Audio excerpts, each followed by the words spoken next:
ఆ ఊరు పేరు చెప్తేనే అందరికీ వెన్నులో వణుకు పుడుతుంది. కొన్ని దశాబ్దాల నుంచి ఫ్యాక్షన్ కోరల్లో చిక్కుకున్న గ్రామం అది. ప్రత్యర్థి ఎప్పుడు దొరుకుతాడా, ఎప్పుడు లేపేద్దామా అని ఎదురు చూస్తూ ఉంటారు. ఒక పార్టీ అధికారంలో ఉంటే ప్రత్యర్థి పార్టీకి చెందిన నాయకులు, కార్యకర్తలు ఊరు వదిలి వెళ్ళిపోవాల్సిందే.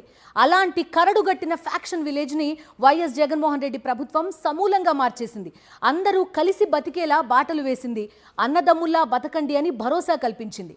వైఎస్ఆర్సీపీ పాలన జరిగిన ఆ 5 ఏళ్లు ప్రశాంతంగా ఉంది. అలాంటి గ్రామంలో టీడీపీ కూటమి ప్రభుత్వం రావడంతో పరిస్థితి మళ్లీ మొదటికొచ్చింది. ఫ్యాక్షన్ రాజకీయాన్ని మరోసారి తట్టిలేపింది. కక్ష సాధింపే లక్ష్యంగా ప్రత్యర్థులను అన్యాయంగా బలి తీసుకుంటోంది. ఈ పల్లెలో టీడీపీ నెత్తుటి చిచ్చుకు కారణమేంటి? ఇది పల్నాడు జిల్లా గురజాల నియోజకవర్గంలోని మాచవరం మండలం పిన్నెల్లి గ్రామం. కొన్ని దశాబ్దాల కాలం నుంచి ఈ గ్రామం ఫ్యాక్షన్ కోరల్లో చిక్కుకుంది. ఎంతో మంది ఫ్యాక్షన్ గొడవల్లో బలైపోయారు. ఏ తప్పు చేయకపోయినా అన్యాయంగా ప్రాణాలు తీసేవారు. ఈ గ్రామంలో ఎప్పుడూ కక్షలు, కార్పణ్యాలతో హింస జరుగుతూనే ఉండేది. దివంగత ముఖ్యమంత్రి వైఎస్ రాజశేఖర్ రెడ్డి అధికారంలోకి వచ్చిన తర్వాత పల్నాడు జిల్లాలో ఫ్యాక్షన్ ను పూర్తిగా రూపుమాపారు. ప్రశాంత వాతావరణం సృష్టించారు. కానీ తెలుగుదేశం నాయకులు మాత్రం తమ రాజకీయాలకు ఫ్యాక్షన్ ను వాడుకుని పబ్బం గడుపుకునేవాళ్లు. స్థానిక టీడీపీ ఎమ్మెల్యే ఎరపతినేని శ్రీనివాసరావు తన రాజకీయానికి ఫ్యాక్షన్ ను వాడుకునేవాడు. గత చంద్రబాబు ప్రభుత్వంలో తెలుగుదేశం నాయకులు బరి తెగించి వైఎస్ఆర్ కాంగ్రెస్ పార్టీ నాయకులపై విచక్షణ రహితంగా దాడులు చేశారు. కనీసం పంట పొలాలను కూడా సాగు చేసుకోనివ్వలేదు. టీడీపీ నేతల దౌర్జన్యాలతో ఆ ఊళ్ళో బతకాలంటేనే భయపడే పరిస్థితి. పిన్నెల్లి గ్రామాన్ని పూర్తిగా రావణ కాష్టంగా మార్చేశారు. దీంతో 2014 నుంచి 2019 వరకు పిన్నెల్లి గ్రామంలో ఎంతో మంది వైఎస్ఆర్ కాంగ్రెస్ పార్టీ కార్యకర్తలు, నాయకులు ఊరు వదిలి వెళ్లిపోయారు. వాళ్ల పరిస్థితి దయనీయంగా మారిపోయింది. అప్పటి టీడీపీ ప్రభుత్వం ఎంత దుర్మార్గంగా వ్యవహరించిందో ఇప్పటికీ కళ్లకు కట్టినట్టే కనిపిస్తున్నాయి. 2019లో వైఎస్ జగన్మోహన్ రెడ్డి ప్రభుత్వం అధికారంలోకి వచ్చింది. దీంతో చంద్రబాబు ప్రభుత్వంలో వైఎస్ఆర్ కాంగ్రెస్ పార్టీ నాయకుల్ని, కార్యకర్తల్ని చావబాది విర్రవీగిన తెలుగుదేశం నాయకులంతా భయంతో ఊరు వదిలి పారిపోయారు. వైఎస్ఆర్సీపీ అధికారంలోకి వచ్చాక ఎన్నడూ ప్రత్యర్థి పార్టీ నేతలపై, కార్యకర్తలపై దాడులు చేయలేదు. అక్రమ కేసులు పెట్టలేదు. రాజకీయంగా వేధించలేదు. అధికారం ఉంది ప్రజలకు సేవ చేయడానికే అని, ప్రత్యర్థుల మీద కక్ష తీర్చుకోవడానికి కాదంటూ పిన్నెల్లిలో ఫ్యాక్షన్ రాజకీయానికి చరమగీతం పాడాలన్న ప్రయత్నాలు ప్రారంభించింది వైఎస్ఆర్సీపీ ప్రభుత్వం. వైఎస్ జగన్ ప్రభుత్వం పిన్నెల్లి గ్రామంలో ప్రశాంత వాతావరణం కోసం ఎన్నో చర్యలు చేపట్టింది. పిన్నెల్లి వదిలి వెళ్లిన టీడీపీకి చెందిన కుటుంబాలను గ్రామానికి రప్పించేందుకు తీసుకున్న చర్యలు ఆనాడు రాజకీయ వర్గాల్లో చర్చనీయాంశమైంది. పిన్నెల్లిలో ఫ్యాక్షన్ లేకుండా ఆనాడు స్థానిక వైఎస్ఆర్సీపీ నాయకులు ఎంతో చొరవ తీసుకున్నారు. ఫ్యాక్షన్ రాజకీయాల వల్ల గ్రామాలు నాశనమైపోతున్నాయని, రాజకీయాలు ఎలక్షన్ సమయంలో మాత్రమే ఉండాలన్నారు ఆనాటి వైఎస్ఆర్సీపీ ఎమ్మెల్యే కాసు మహేష్ రెడ్డి. గ్రామాన్ని విడిచి వెళ్లిపోయిన తెలుగుదేశం నాయకులంతా మళ్లీ గ్రామాలకు రావాలని కూడా పిలుపునిచ్చారాయన. అయితే తెలుగుదేశం నాయకులు మాత్రం గ్రామాల్లోకి రావడానికి భయపడిపోయారు. తమపై ఎక్కడ దాడులు జరుగుతాయో అని రావడానికి వెనుకంజ వేశారు. దీంతో అప్పటి గుంటూరు రేంజ్ ఐజీ వినీత్ బ్రిజ్లాల్, గుంటూరు జిల్లా ఎస్పీ జయలక్ష్మి పిన్నెల్లిలో పీస్ కమిటీ ఏర్పాటు చేశారు.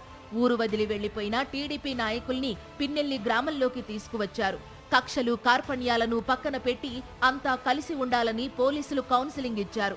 ఒక పార్టీ అధికారంలోకి వస్తే మరో పార్టీకి చెందిన వాళ్లు ఊరు వదిలి వెళ్లాల్సిన అవసరం లేదన్నారు. అంతా అన్నదమ్ముల్లా కలిసిమెలిసి జీవించాలని సూచించారు. మీకేమైనా అయితే తమదే బాధ్యత అని కూడా నాటి వైఎస్ఆర్సీపీ ఎమ్మెల్యే కాసు మహేష్ రెడ్డి, ఎస్పీ భరోసా ఇచ్చారు. అలా వైఎస్ఆర్సీపీ పాలనలో టీడీపీ నేతల కుటుంబాలను ప్రశాంతంగా బతికేలా చేశారు. 2019 నుంచి 2024 వరకు అక్కడ అందరి జీవితం ప్రశాంతంగా సాగింది. గతంలో ఎప్పుడూ లేని విధంగా గ్రామాన్ని విడిచి వెళ్లిపోయిన తమను మళ్లీ గ్రామంలోకి తీసుకొచ్చిన ఘనత వైఎస్ జగన్ ప్రభుత్వానికే దక్కుతుందన్నారు స్థానిక టీడీపీ నాయకులు. ఎలాంటి భయం లేకుండా గత 5 ఏళ్లు ప్రశాంతంగా బతికామని చెప్తున్నారు. మీరు ఊళ్ళోకి వెళ్ళిపోండి, మీకు పూర్తి రక్షణ మేము కల్పిస్తాం అని సీఏ గారు, ఎస్ఐ గారు, డిఎస్పీ గారు అందరు పిలిచి మాకు చెప్పాము. మీరు వెళ్ళిపోమంటే మేము ఇప్పుడే వెళ్ళిపోతాం సార్, మాకు ఏ శిబిరాలు వద్దు, ఎవరు వద్దు, ఏం వద్దు, మీరు వెళ్ళిపోమంటే మీ మీద నమ్మకంతో మేము ఇప్పుడే వెళ్ళిపోతాం అని చెప్పాం. మీకు ఏమైనా అయితే మాది బాధ్యత, మీరు వెళ్ళిపోండి అని మాకు హామీ ఇచ్చారు నిన్న డిఎస్పీ గారు, సీఏ గారు, ఎస్ఐ గారు. మేము రాత్రి వచ్చి ఊళ్ళో దించి వెళ్ళారు మాకు. ఎంతమంది వచ్చారు? మేము 24 మంది వచ్చాము తల్లి. కొంతమంది ఏమో వాళ్ళ పిల్లలు చదువుకుంటున్నారు అక్కడ పోయి ఎన్ని చోట ఊళ్ళల్లో గవర్నమెంట్ స్కూళ్ళల్లో చేర్పించాము. ఇప్పుడు ఇప్పుడు వస్తే ఆ చదువు ఆగిపోతుంది. కొంతమంది ఏమో అక్కడే పొలాలు కౌలు తీసుకుని వేసుకున్నారు ఉన్న చోట, వాళ్ళు రాలేదు. రాజకీయ కారణాలతో గ్రామాలను విడిచి వెళ్లిపోయే పద్ధతికి వైఎస్ఆర్సీపీ ప్రభుత్వం స్వస్తి పలికిందని ఆనాటి అధికారులు చెప్పారు. అధికారంలోకి వచ్చిన పార్టీ నేతలు, కార్యకర్తలే గ్రామంలో ఉండేవారని, అధికారం కోల్పోయిన వారు ఊరు విడిచి వెళ్లిపోయేవారని అన్నారు. అలాంటి పరిస్థితిని పూర్తిగా మార్చి సొంత గ్రామానికి వారిని తీసుకొచ్చే ప్రయత్నాలు చేశామని అప్పటి అధికారులు చెప్పారు. అందులో పోలీసు వాళ్ళు మా యొక్క ప్రయత్నాలు, ఎస్పీ గారు మేడం, ఐజీ గారు ఉత్తర్వుల ప్రకారం మేము అందరితో మాట్లాడి కౌన్సిల్ చేసి వాళ్ళ మధ్య ఉన్నటువంటి అపోహలు తొలగించి 24 మందిని రాత్రి తీసుకొని పోయి పెట్టాం. అందులో మెయిన్ లీడర్స్ గ్రామాలు ఎవరైతే ఉన్నారో వాళ్ళంతా కూడా వచ్చారు. వాళ్ళు మామూలుగా ఏం చెప్తారంటే, అయ్యా మాకు ఇప్పుడు ఊర్లో మీరు తీసుకొని పెట్టారు, సమస్య లేదు, రాత్రి మేము మాట్లాడాం, వాళ్ళు కలిసిపోతున్నారు, మేము కలిసిపోతాం, ఇబ్బంది లేదు. రెండోది, మాతో పాటు కొంతమంది బయట ఉంటే మేము ఆల్రెడీ ఏంటంటే బయట కొన్ని పొలాలు కౌలు తీసుకున్నాం. మాకు ఈ గ్రామాల్లో ఉన్నాయి, బయట కౌలు కొన్ని పొలాలు చేస్తున్నాం, రెండు చూసుకుంటాం. కాబట్టి మాకు ఈ ఊర్లో మా వాళ్ళు వచ్చేసరికి అభ్యంతరం ఎక్కడా లేదు. కొన్ని పొలాలు తీసుకున్నాం కాబట్టి డైవర్ట్ చేసుకోవాలా, అవి కూడా చూసుకుంటాం. మా వాళ్ళు వచ్చిపోతూ ఉంటారు, దానికి ఇబ్బంది లేదు. వాళ్ళు కూడా చాలా క్లియర్గా ఉన్నారు. అధికారం రాగానే తమపై దాడులు చేసిన ప్రత్యర్థి పార్టీలకు చెందిన వారిపై ఎదురు దాడులు చేయొచ్చు, అక్రమ కేసులు పెట్టి లోపలేయొచ్చు. కానీ వైఎస్ఆర్సీపీ ప్రభుత్వం ఎప్పుడూ అలాంటి పని చేయలేదు, వాటిని ప్రోత్సహించలేదు. ఎప్పుడూ రాష్ట్రంలోని పల్లెలు పచ్చగా ఉండాలన్న ఉద్దేశంతోనే కార్యక్రమాలు చేపట్టేది. కానీ టీడీపీ అధికారంలోకి వచ్చిన తరువాత మళ్లీ ఫ్యాక్షన్ రాజకీయాన్ని తట్టి లేపడం ఆందోళన కలిగిస్తోంది. వైఎస్ జగన్మోహన్ రెడ్డి ప్రభుత్వం పిన్నెల్లిలో ఫ్యాక్షన్ని రూపుమాపితే ఇప్పుడున్న కూటమి ప్రభుత్వం మళ్లీ ఆ ఫ్యాక్షన్ని తెరపైకి తెచ్చింది.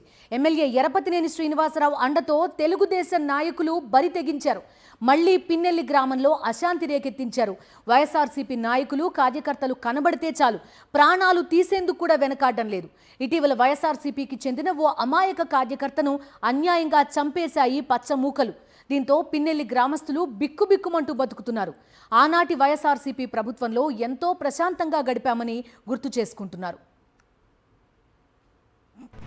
సరిగ్గా 18 నెలల క్రితం కూటమి ప్రభుత్వానికి అనుకూలంగా ఫలితాలు రావడమే ఆలస్యం, పల్నాడులో హింస రచన మొదలైంది. మాచర్ల, గురజాల, పెదకూరపాడు, వినుకొండ నియోజకవర్గం తెలుగుదేశం నాయకులు బరితెగించారు. ఇష్టం వచ్చినట్లు విధ్వంసం సృష్టించారు. ఇక పిన్నెల్లి గ్రామంలో అయితే తెలుగుదేశం నాయకుల అరాచకం పరాకాష్ఠకు చేరింది.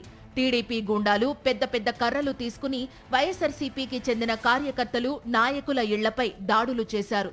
మా ప్రభుత్వం అధికారంలోకి వచ్చింది, మీరంతా ఊరు వదిలిపెట్టి వెళ్లిపోవాలంటూ హుకుం జారీ చేశారు. అంతటితో ఆగలేదు. గ్రామంలో కనబడిన వారిని కనబడినట్లు చితకబాదారు. దీంతో గ్రామంలో వందలాది కుటుంబాలు ఊరొదిలి వెళ్లిపోయాయి. వైసీపీకి చెందిన నాయకులు, కార్యకర్తల పొలాలు ఎవరూ సాగు చేయకుండా బీళ్లు పెట్టారు.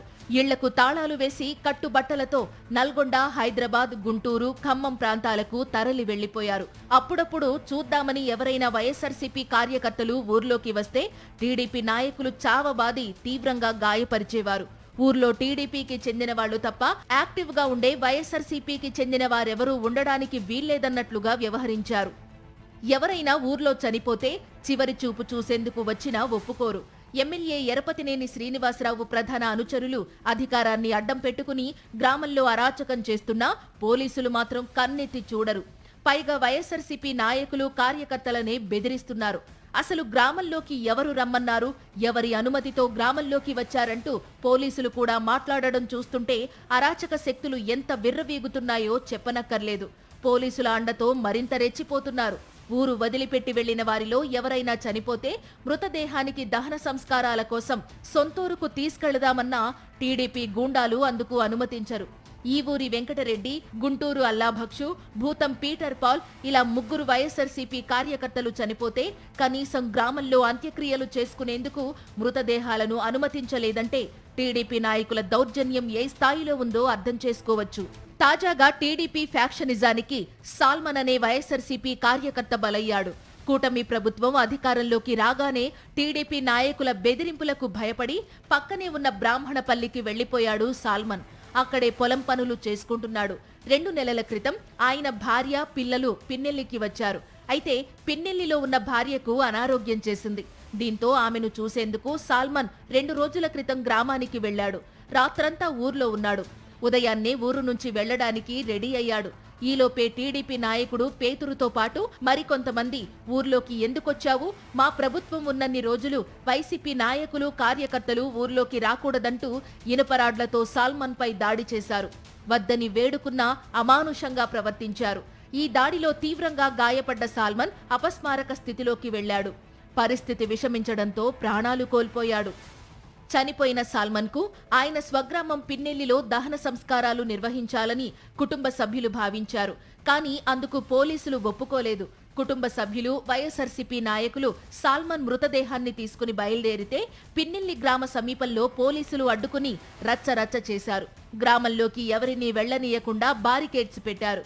చివరి చూపు చూడడానికి వచ్చిన సాల్మన్ కుటుంబ సభ్యుల్ని, వైఎస్ఆర్సీపీ కార్యకర్తలను అడ్డుకున్నారు. కూటమి ప్రభుత్వంలో రాష్ట్రంలో శాంతి భద్రతలు ఎలా ఉన్నాయో ఈ ఒక్క ఘటన అద్దం పడుతోంది. చివరకు పోలీసుల ఆంక్షల మధ్య సాల్మన్ అంత్యక్రియలు జరిగాయి. రెచ్చగొట్టడం, కొట్టించడం పెద్ద నాయకుడికి, ఒక ఎమ్మెల్యే స్థాయి నాయకుడికి ఇదేం పెద్ద సమస్య కాదు, ఇదేం గొప్పతనం కూడా కాదు. వీలైతే ఒక ఎస్పీ లాంటి అధికారి దగ్గర కూర్చొని, ముఖ్యంగా ఎందుకంటే ఎక్కువగా పెత్తనం చేసేది మైనారిటీలు కాబట్టి, అవసరమైతే మసీదులో ప్రమాణాలు చేసుకుని ఇంక నుంచి అయినా హాయిగా ఎవరి పార్టీ వాళ్ళు చేసుకుంటారు, ఊరు అభివృద్ధి చేస్తారు, మళ్ళీ ఒక మంచి కళ పిన్నెల్లికి వచ్చేటట్టు, ఇంకా సాల్మన్ లాంటి వ్యక్తి ఏ పార్టీ వాడైనా సరే ఇటువంటి ఘటనలు జరగకుండా చూసేటట్టు ప్రయత్నించండి అని అడుగుతున్నారు. ఈరోజు మళ్ళీ నేను ఆ గ్రామంలో ఉన్న వైఎస్ఆర్ నాయకుల్ని, టీడీపీ నాయకులు, అనేక పార్టీ నాయకుల్ని వీలైనంత వరకు గొడవలు తగ్గించుకొని. అయితే ఇప్పుడు తెలుగుదేశం పార్టీ నాయకులు మీడియా ముందుకు వచ్చి ఇష్టం వచ్చినట్లు మాట్లాడుతున్నారు. గతంలో వైఎస్ జగన్మోహన్ రెడ్డి అధికారంలో ఉన్నప్పుడు పిన్నెల్లి గ్రామాన్ని చాలా మంది టీడీపీ నాయకులు వదిలి వెళ్లిపోయారంటూ తప్పుడు ప్రచారం చేస్తున్నారు. కానీ చరిత్ర ఎక్కడా చెరిగిపోదు. గత వైఎస్ జగన్ పాలనలో పిన్నెల్లి గ్రామంలో ఎలాంటి ప్రశాంత వాతావరణం ఉందో అందరికీ తెలుసు.